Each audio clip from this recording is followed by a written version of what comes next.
Assalamualaikum warahmatullahi wabarakatuh.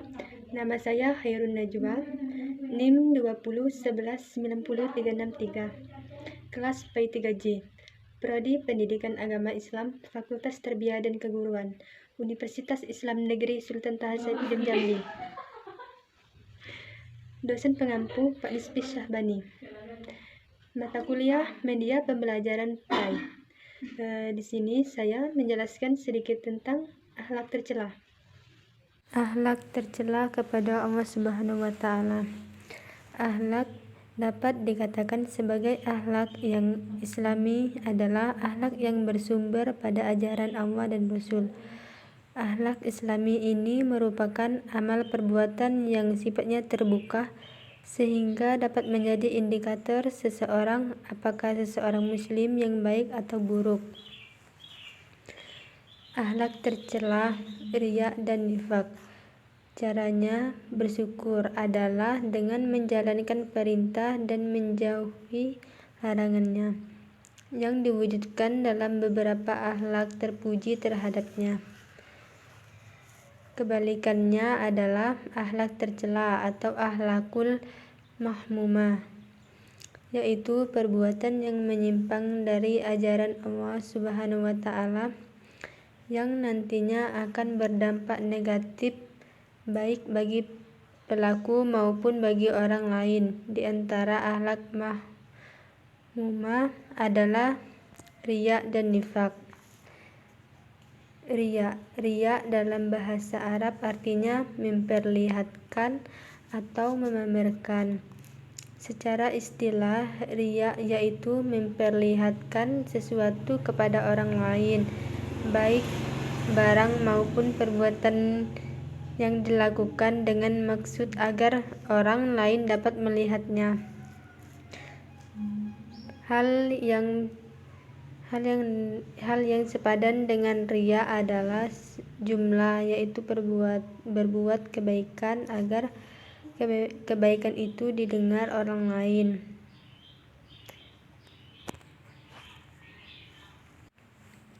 Dengan demikian, orang yang riya berarti juga sum'ah, yakni ingin memperoleh pujian dari orang lain atas kebaikan yang dilakukan. Rasulullah SAW bersabda, yang artinya, barang siapa atau perbuatan baik karena ingin didengar oleh orang lain atau sum'ah, maka Allah akan memperdengarkan kejelekannya kepada yang lain. Dan barang siapa atau berbuat baik karena ingin dilihat oleh orang lain atau riya, maka Allah akan memperlihatkan kejelekannya kepada yang lain. Hadis riwayat Bukhari. Alangkah meruginya orang-orang yang bersifat riya dan sum'ah, karena mereka berusaha payah mengeluarkan tenaga, harta, dan meluangkan waktu.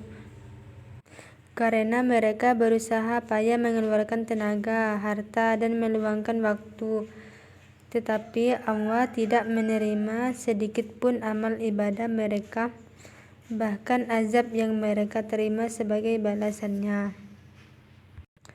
Sabda Rasulullah SAW yang artinya, Allah tidak akan menerima amal yang terdapat unsur riya di dalamnya, walaupun riya itu hanya sebesar zarrah.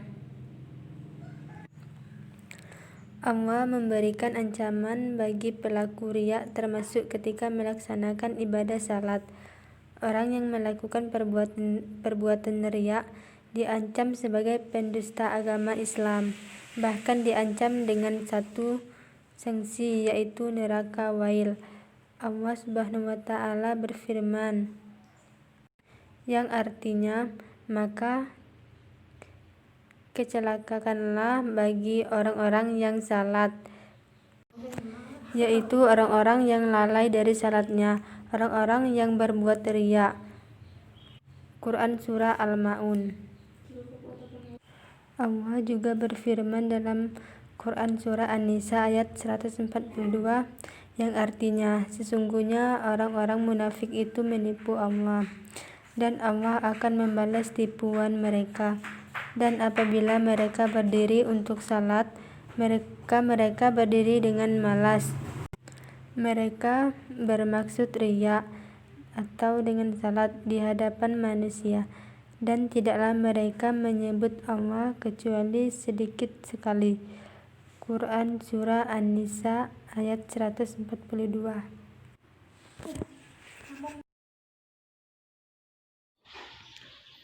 Sekian dari penjelasan hasil materi saya. Jika ada kesalahan atau kehilapan, mohon dimaafkan. Saya akhiri, wabillahi taufiq wal hidayah. Wassalamualaikum warahmatullahi wabarakatuh.